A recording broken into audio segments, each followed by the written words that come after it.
I do not think that is likely to get an expansion franchise as a settlement pre-trial. But if there is a multi-billion-dollar judgment, I think the chances of an expansion franchise greatly increase.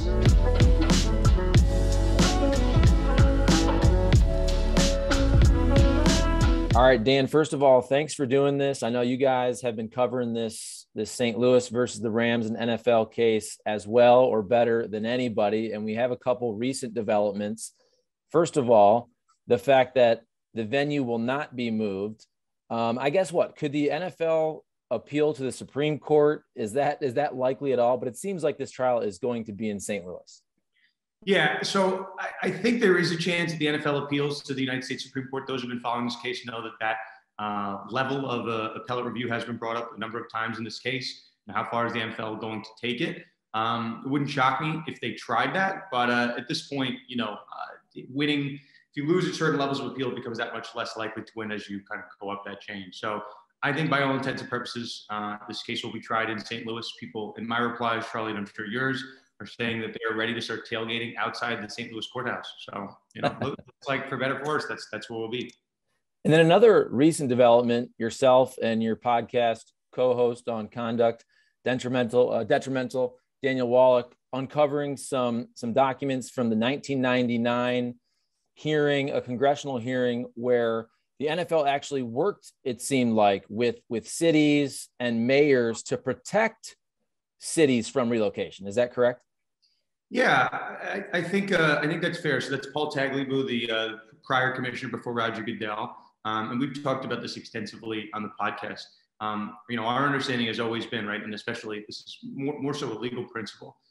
When there is some ambiguity in any type of document, not necessarily something that's so foreign to non-lawyers, but if there's an ambiguity in a document, that's usually going to be, we'll say, constructed against the person that drafted that particular document.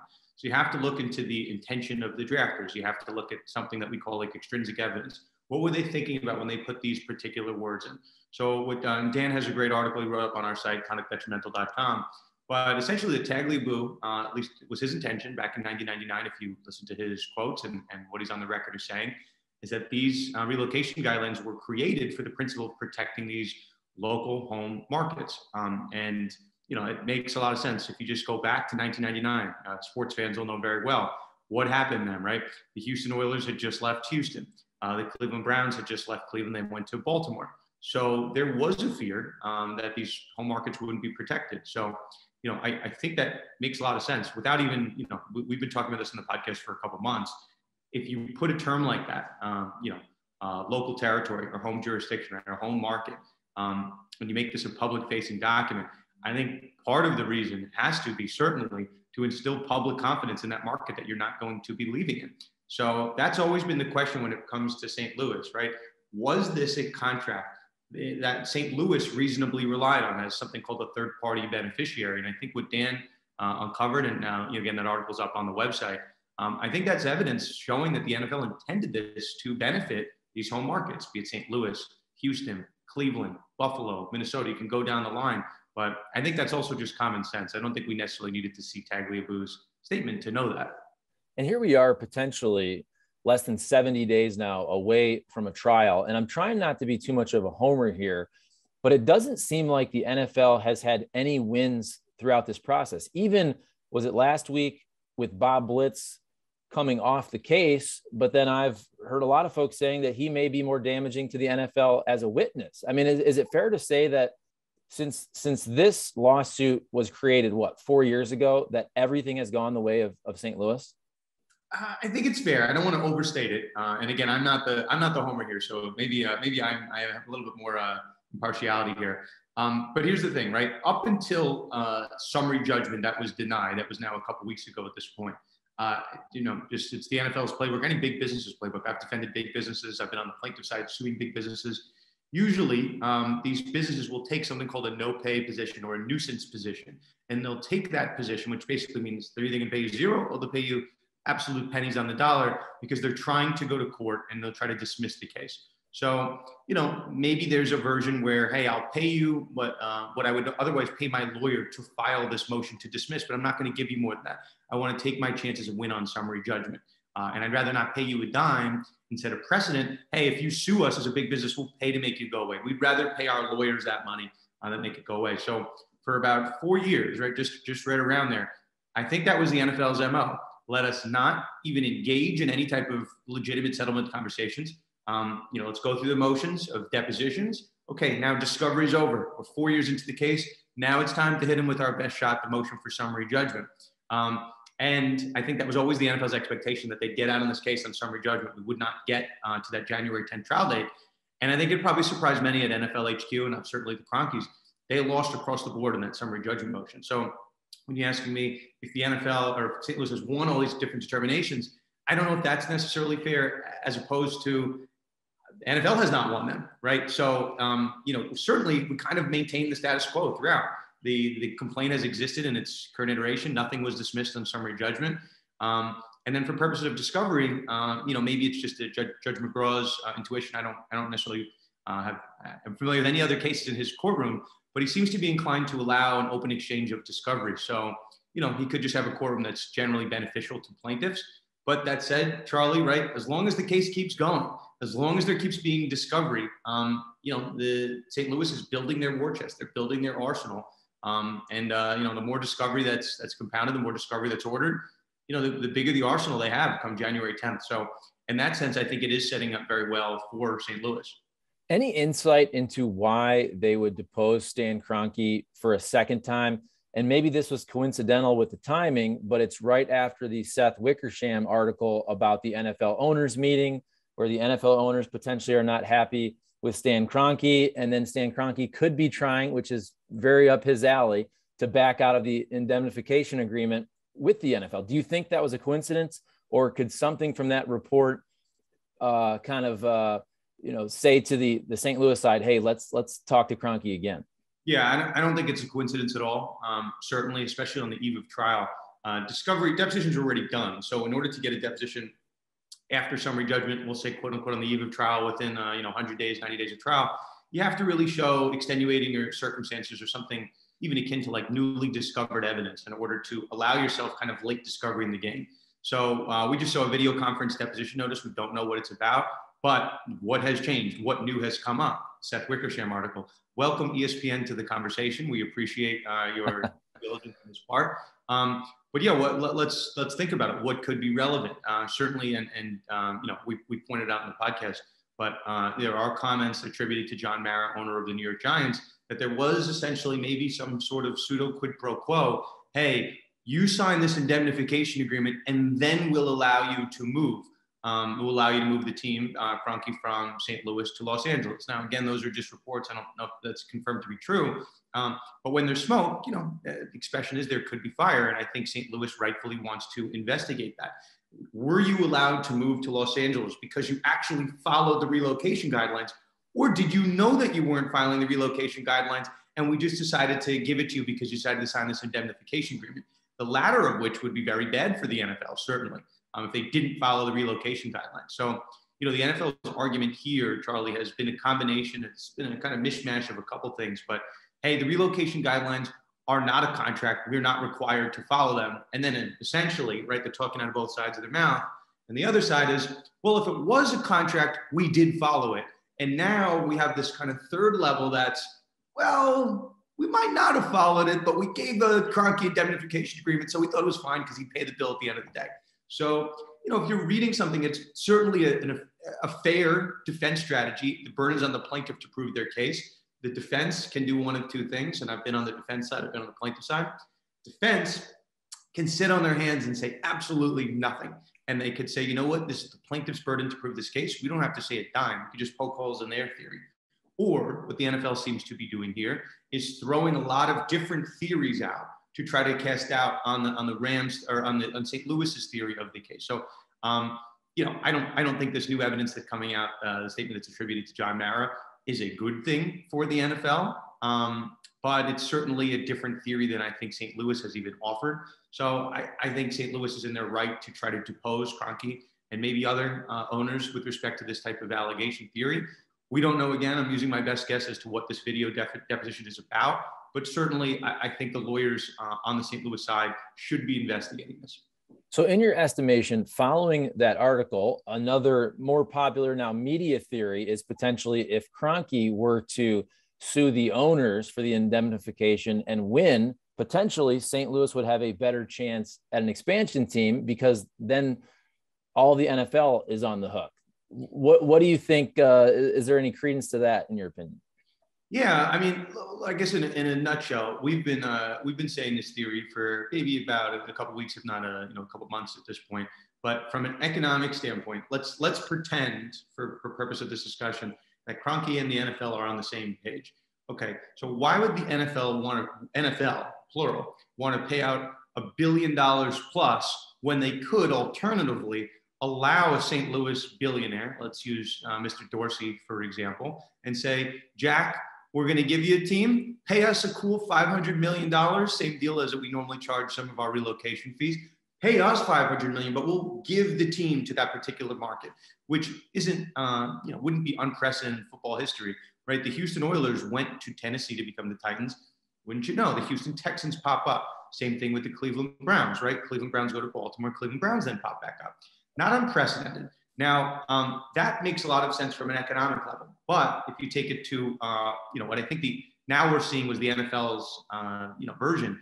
I don't think the NFL ever thought they would foot the bill for this. I think they always thought Kroenke was going to pay for it. So if Kroenke is supposed to pay for costs, which I know there's some, confusion on or some ambiguities, costs and or the judgment, that doesn't really apply any pressure to the NFL to open up a 33rd NFL franchise, right? The impetus is on Kroenke, whether or not he could afford a judgment with his personal assets. And I know his wife, as many people in my mentions have said, that his wife has maybe more money than he does, which, neither here nor there. That was merely, I think the NFL saying, Stan, this is your problem. You're going to deal with it. We are not even considering a 33rd NFL franchise because this has no bearing on us. There is no threat of us paying $1 billion plus. You might have to pay $1 billion plus, but you're not going to force us to have a 33rd NFL franchise. Now, if Kroenke is right in his interpretation of the indemnification agreement, that it was poorly drafted by whoever put it together, and it only required him to pay costs, which is legal spend, it's not necessarily a judgment, then who pays for the judgment? Well, who are the defendants named in the case? Usually, right, that bill is going to be split amongst the defendants. The jury is going to allocate percentages of fault. We'll see exactly what bears out. But that certainly leaves the exposure, right? There's no protection, there's no shield of an indemnification agreement. So then all of a sudden, right, you don't necessarily have to wait for the jury to come back. If you walk into that courtroom and the indemnification issue is not clear, the NFL could say to itself, well, we might be on the hook here for, billions, right? And multiple billions. So why don't we just cash out and just call the dogs off, hypothetically, and say, you know what? Why wouldn't we want the opportunity to have somebody pay us a couple $100 million and get out of this case? The only thing, Charlie, just to add, there is maybe a little bit of I think that makes sense in a nutshell. I think City of St. Louis fans, I think for the most part, and people can tell me I'm wrong, but I'm seeing most of the comments in my replies and elsewhere on social media saying that people want a team. I know our mutual friend, Ben Fredrickson, is in the other camp. He does not necessarily want a team, which is totally fine. But at the end of the day, it's not my decision. It's not your decision. It's not, anybody else's decision. The lawyers who brought this case, my understanding is that they brought the case on a version of a contingency, and they're only going to get paid if there is some type of monetary judgment or some type of settlement. They don't get paid in season tickets, right? Or for this hypothetical franchise. So I think there would need to be some combination. If there is a settlement that involves a 33rd NFL franchise, I also think there would need to be some type of cash payment by or to the city of St. Louis to compensate these lawyers that have worked hard in this case for now going on 4 years. And the whole expansion team argument, I don't know. Some people think that it's a likelihood. Others think it's a pipe dream. I actually, if you just break it down, if the NFL has to pay a number with a B, it actually seems like the best compromise for both sides. And I truly believe that's what St. Louis really wants. I know Ben disagrees, but we throw out a lot of polls and all that. And I feel like 70 to 75 to 80% of St. Louisans want a team. And I also think it's important because this case is big. It's getting a lot of clicks and likes and views and all that. But I think it's also important to manage the expectations of our audiences. So, I mean, what do you think the likelihood is of in the end, St. Louis could get an expansion team out of all of this? I guess you got to view it from two different levels: pre-trial and post-trial. If there is a judgment, let's say, and again, we started this conversation off talking about St. Louis. If this goes to a trial, the chances of a St. Louis jury cutting a blank check for several $1 billion, I think is reasonable. I don't think that is a far-fetched thought. I think if it goes to trial, there's generally two phases of trial. There's a liability phase and a damages phase. I'd find it hard-pressed for anybody, and I mean this very candidly, in the city of St. Louis, within their conscience, to say that the NFL was not liable for moving the team. I think you wouldn't be allowed to show your face in the city of St. Louis if people found out you were on that jury. So, I've been on the record of saying I don't know if St. Louis is the most impartial and fair venue for purposes of the NFL, but not my decision. It's Judge McGraw's decision. It's the appellate level's decision, and they've affirmed that. So for better or for worse, the case will be tried in front of a St. Louis jury.